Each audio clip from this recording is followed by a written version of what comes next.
Well, hi, welcome to Habitual Excellence. I'm Mark Graban, and we're joined today by Dan Varum. He, after 30 plus years as an executive leading large and small healthcare organizations, Dan has now shifted his time to focus exclusively on his passion.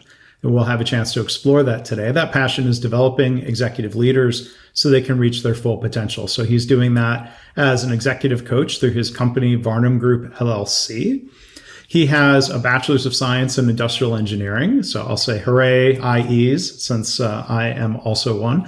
And he has an MBA from Drake University in Des Moines. So Dan, thank you for joining us here today. How are you? I'm wonderful, Mark. Thanks for having me. I appreciate the opportunity to be on your show. Yeah, well, of course. So we'll have a chance to go back and talk about some of your career progression, starting as an engineer working in healthcare. But I thought maybe we would start at your most recent step. What was your role? What were you doing before you retired from that and got into coaching? Yeah, thanks, Mark. So really, as you said, 30 years as an executive in healthcare, 10 of those as CEO of a medical group, 6 of those as CEO for a health system. And then in my most recent role, I was leading a medical group with a statewide medical group with over 1,000 providers when I was a co-leader of that group with a physician. And how did, kind of going back to the beginning, how did your education in industrial engineering and then business help you? How did it serve you in serving healthcare organizations and patients? Yeah, you bet. When I went into the healthcare world as an IE, back in 1983, that was not a very common career path or even something people understood. And people said, what does an IE do in a hospital? But really, hospitals and healthcare delivery is all about process. It is all processes, and that's what industrial engineers do. And so the opportunity to have this career progression where I was continually, I started out in kind of an IE world in the hospital, but as I got my MBA, and by the way, it was a conscious decision to go the MBA route instead of an MHA route or a public health route, because I really wanted to think a little bit different. I think healthcare continually needs to be thinking a little bit different, and so the MBA was the opportunity there. I was on this kind of personal journey, really, if you will, about improving healthcare for Iowans for 30 years. My entire career was here in Iowa. And it was just very intriguing as I look back on it and prepare as I kind of retired, and that originally I was trying to do these little improvement projects.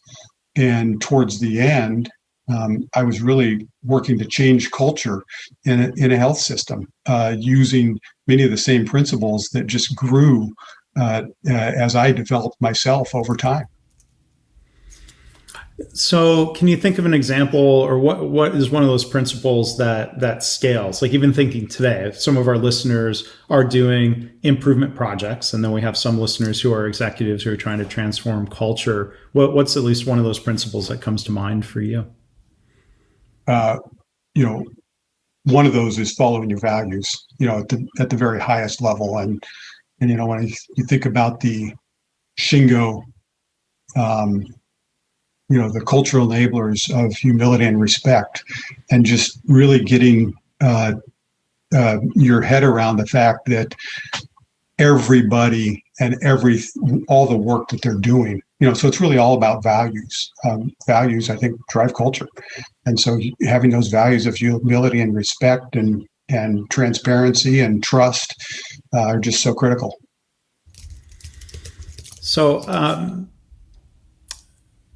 having an orientation around process as an engineer, working in healthcare creates, we can call it an opportunity. We can call it a challenge, but I'll frame it as an opportunity. There's an opportunity to help educate others who don't have the same educational background in terms of viewing work in broader systems view or as a collection of processes.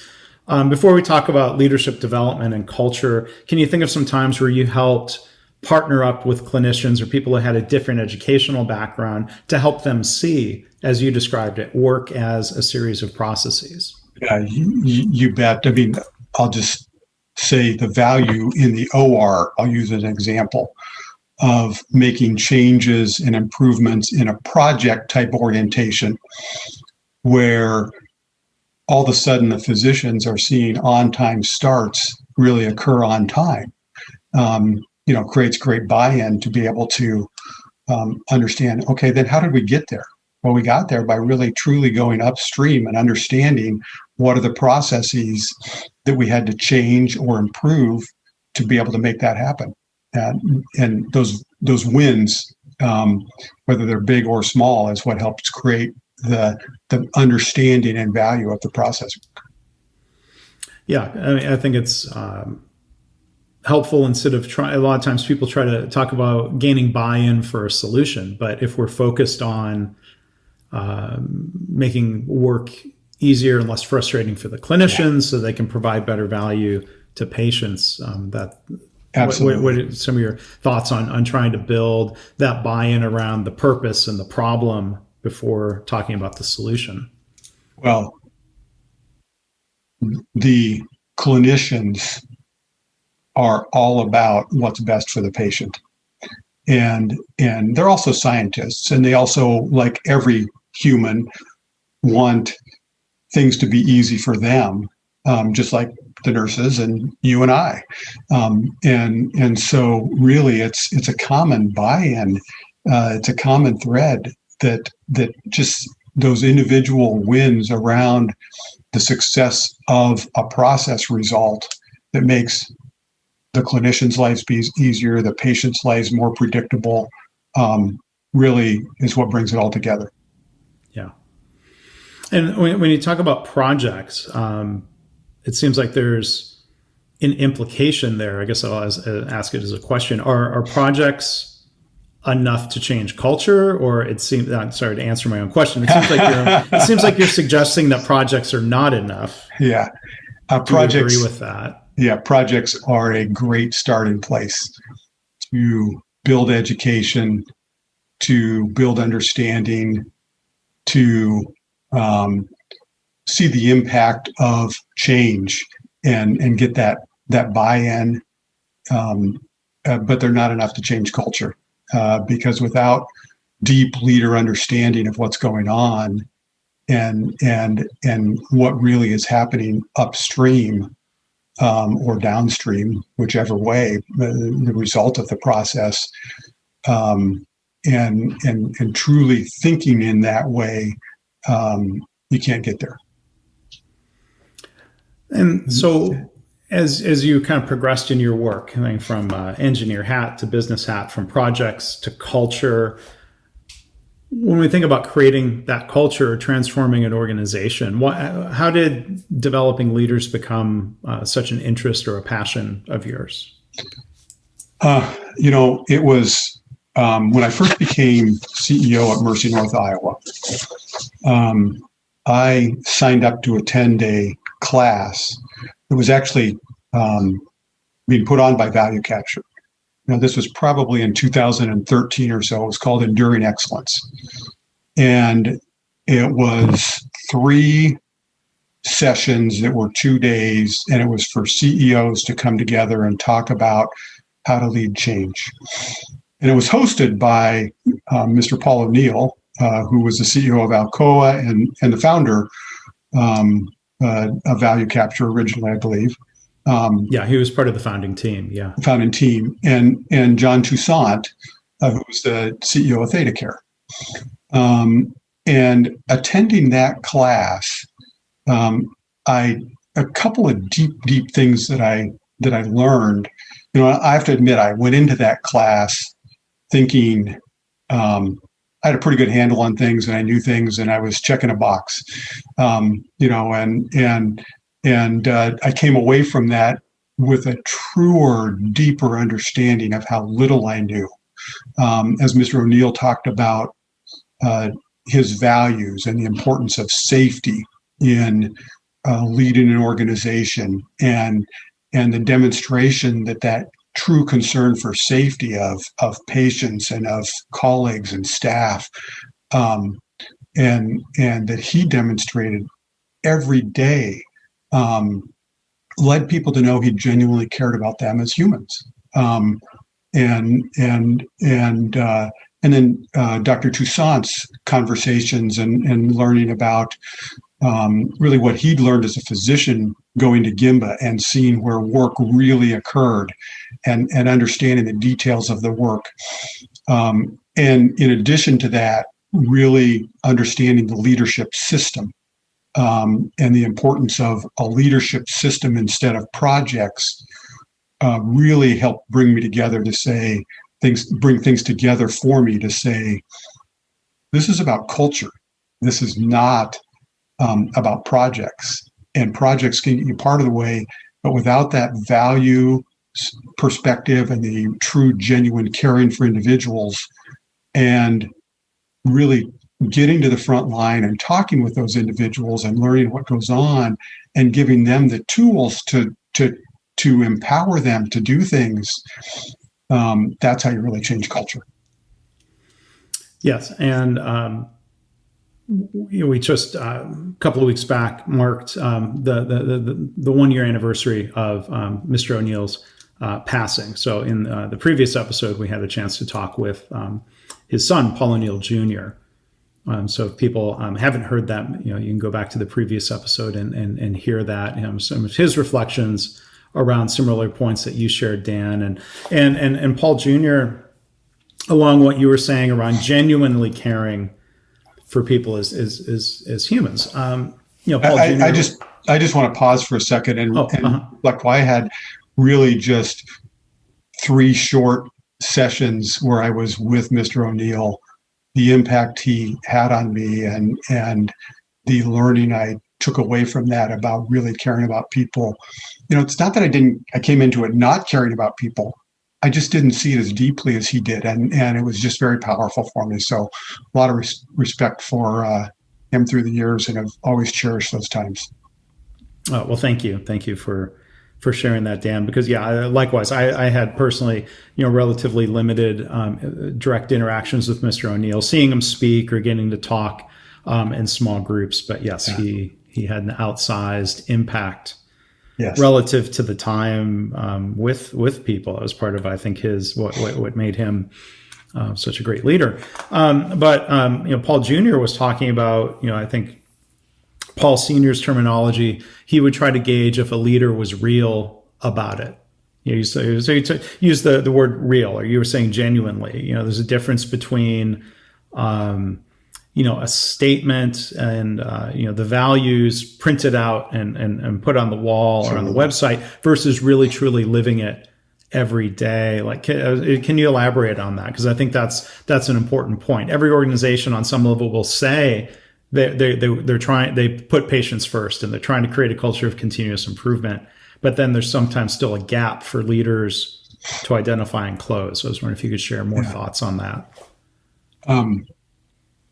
You bet. I mean, one of the things that Mr. ONeill taught me was when he had somebody who was injured on the job, or I know they even had some deaths at Alcoa, and he created a way of communicating that back to him throughout this ginormous organization. And he was the CEO, and he wanted to know about it. And that really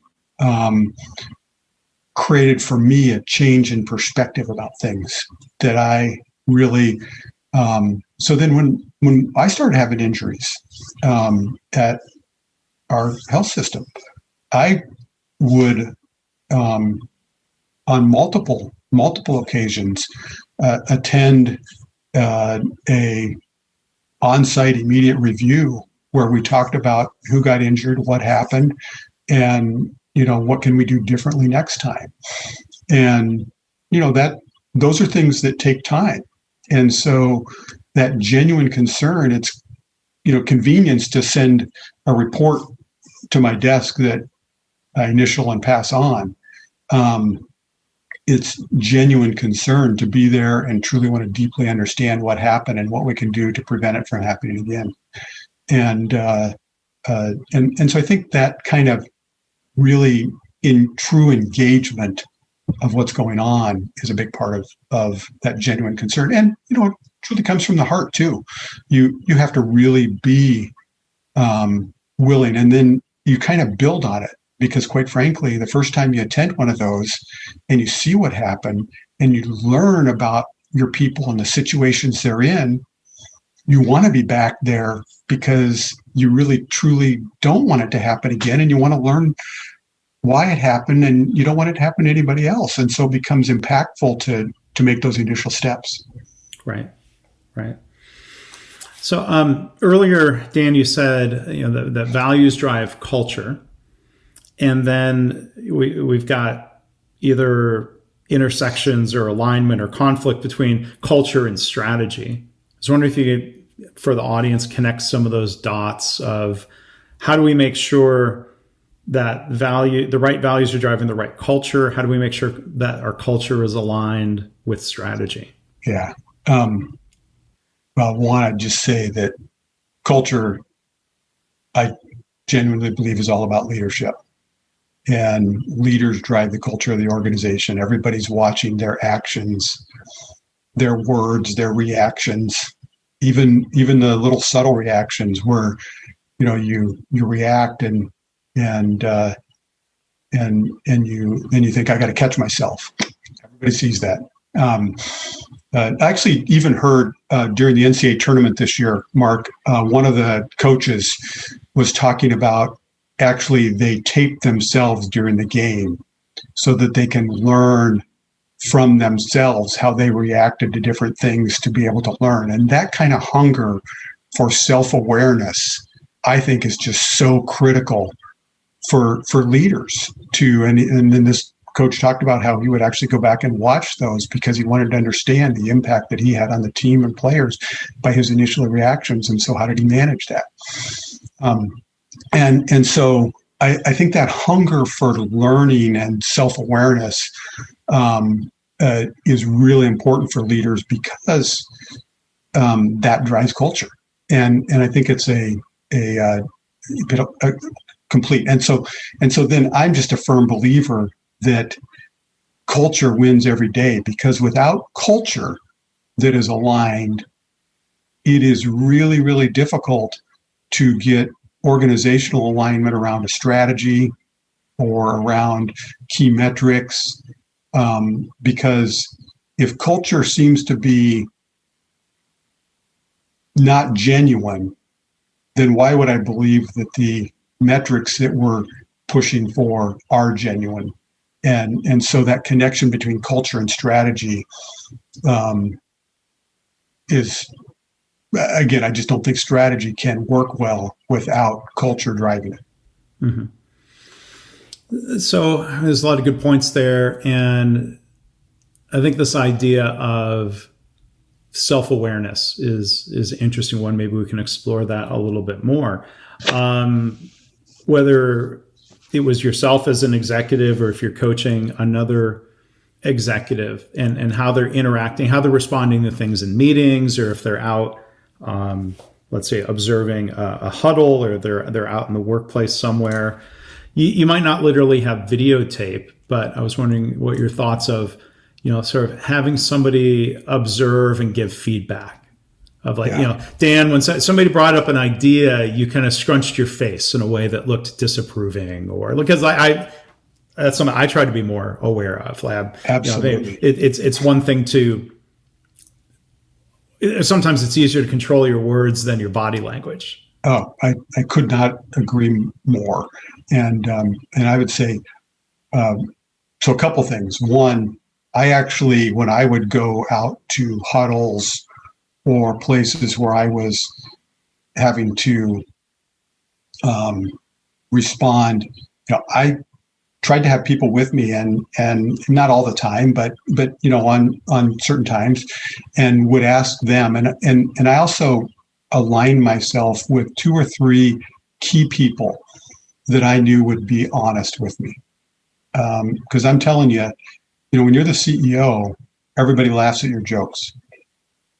Everybody thinks that it's very, very, very difficult to be genuinely honest with the CEO, and to have those few people that you can really trust, who their job is to be honest with you. And so I had a couple of those people with me. One of them that I actually brought in from the outside and was helping lead our lean team, and one of them who was from the inside and had been a long-term employee of the organization, and just said, we got to have this bond of always being honest with each other. And then I also think, even in those situations, having somebody externally be in that role of coach, who really doesn't have any risks or limited risks with being honest with you, is important. Because here's kind of my high level picture of self-awareness, if you will, Mark, is that think of 3 circles. One of the circles is who I think I am as a leader. Okay. And then a circle beside that is who I want to become as a leader, who I want to be as a leader. And then another circle beside that is really how others see me as a leader. And trying to merge those 3 circles together into one, so that you're becoming who you want to be, which is who people see you as. And ideally, those are the right values that we talked about earlier. I think is the best way to create that.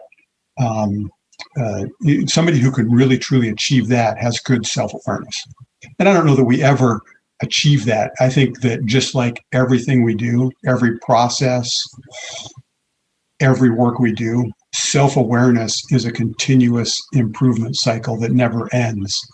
At all times, we're continually learning about ourselves. I go back to myself. I said earlier, when I went to that Enduring Excellence seminar, I thought I was just kind of checking a box. I learned so much about myself.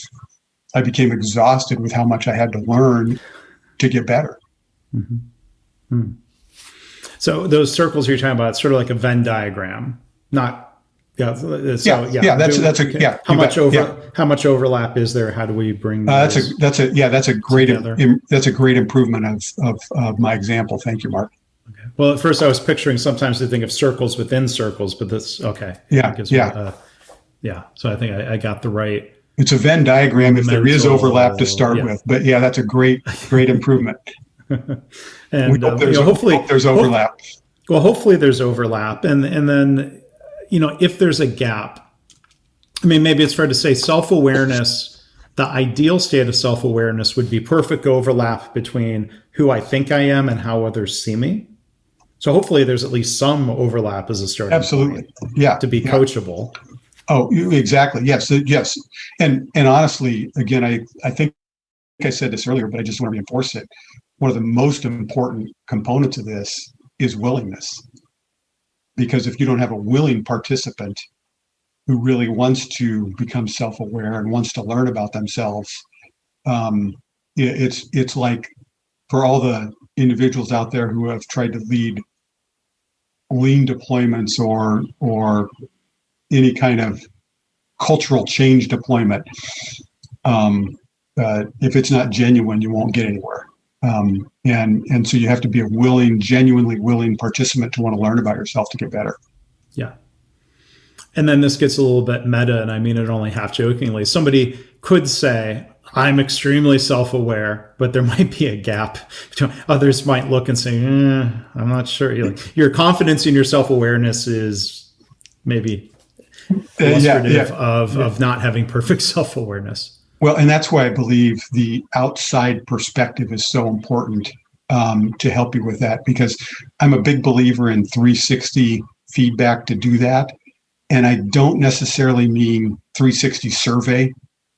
I mean conversations with people, that really says, hey, tell me what Mark does really well. Mark thinks that he does this really well as a leader. What do you think about that? And really having those genuine conversations about that.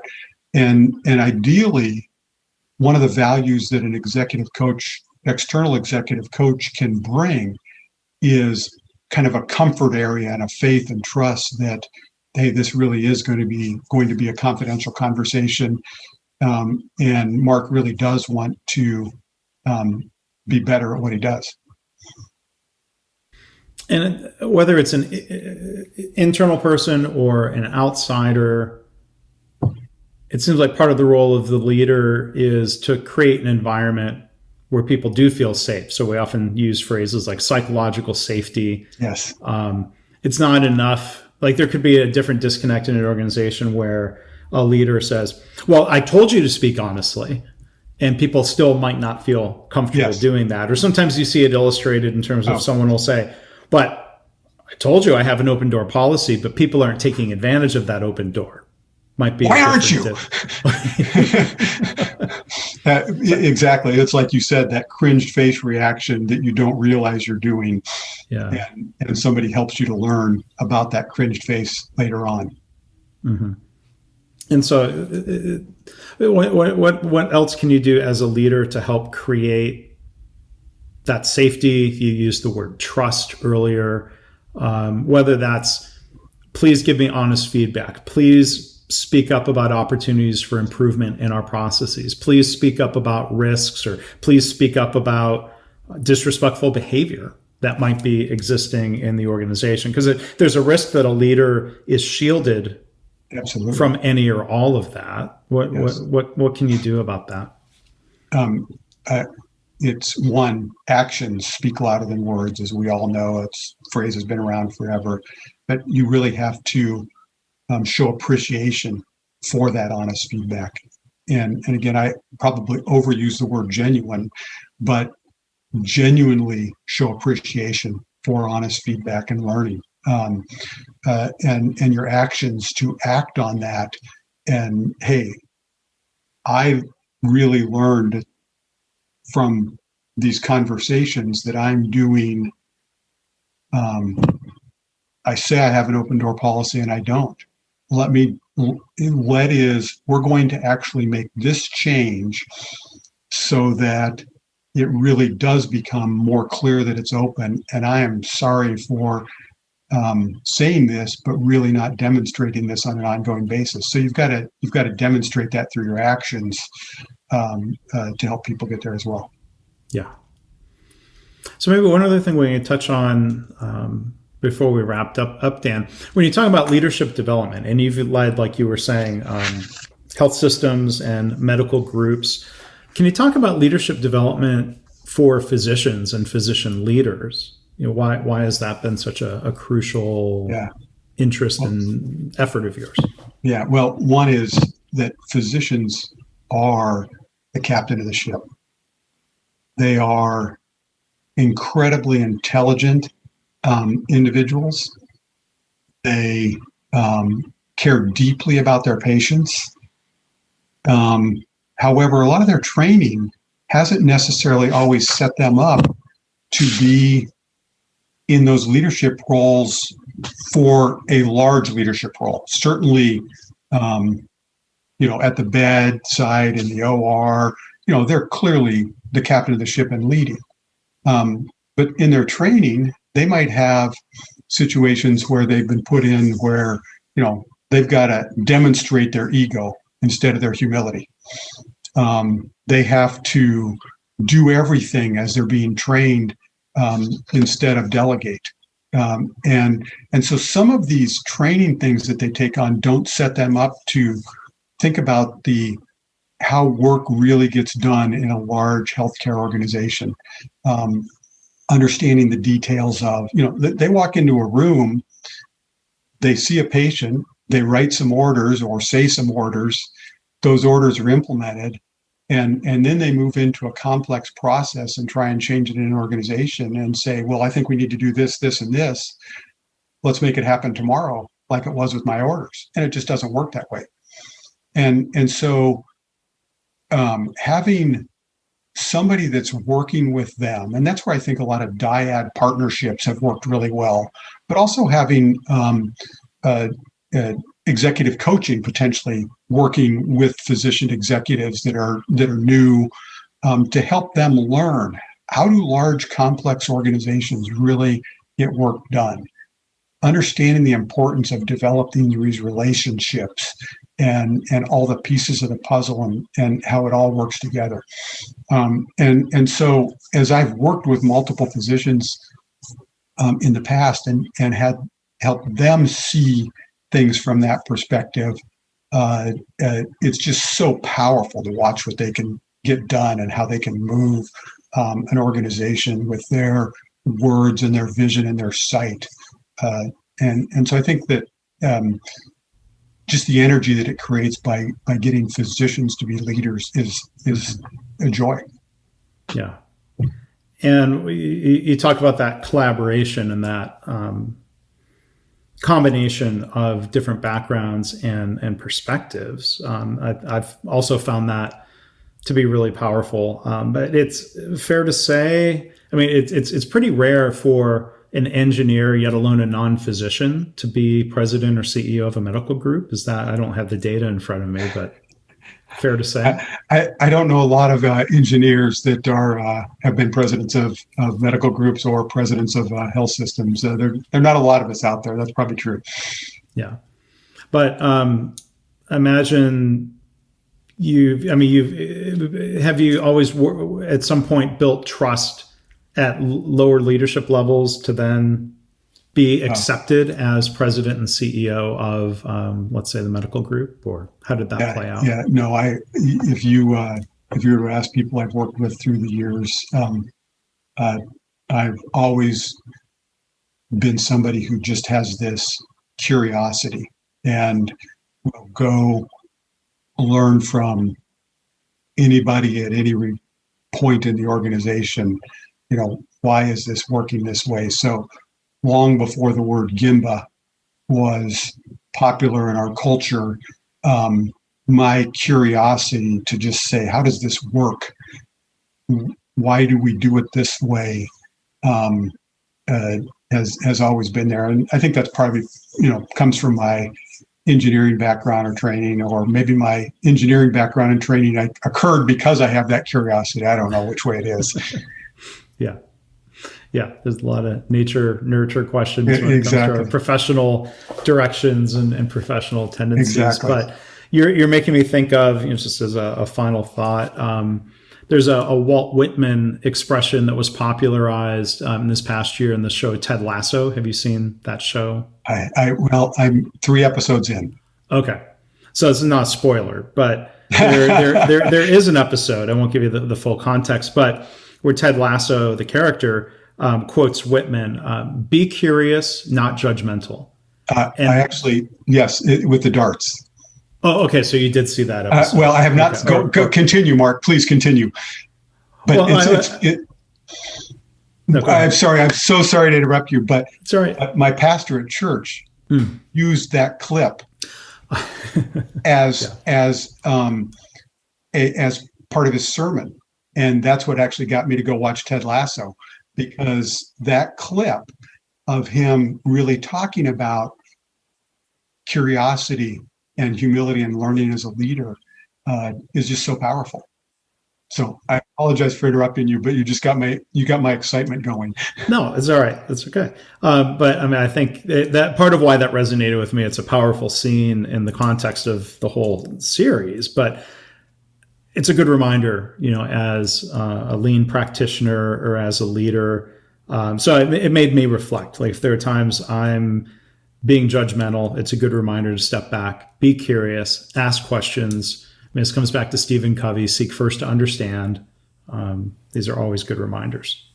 Mark, we are probably too close, because when you said it's a good reminder, was about to quote Covey. Yeah. Yeah.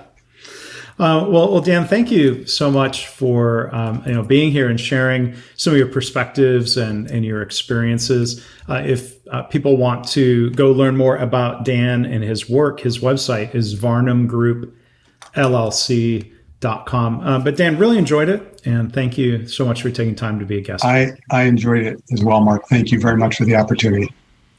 Sure thing. I go watch the rest of Ted Lasso season 2 is coming. They're filming it. So they're filming it now. Great. Can't wait. It'll be a little while, but can't wait.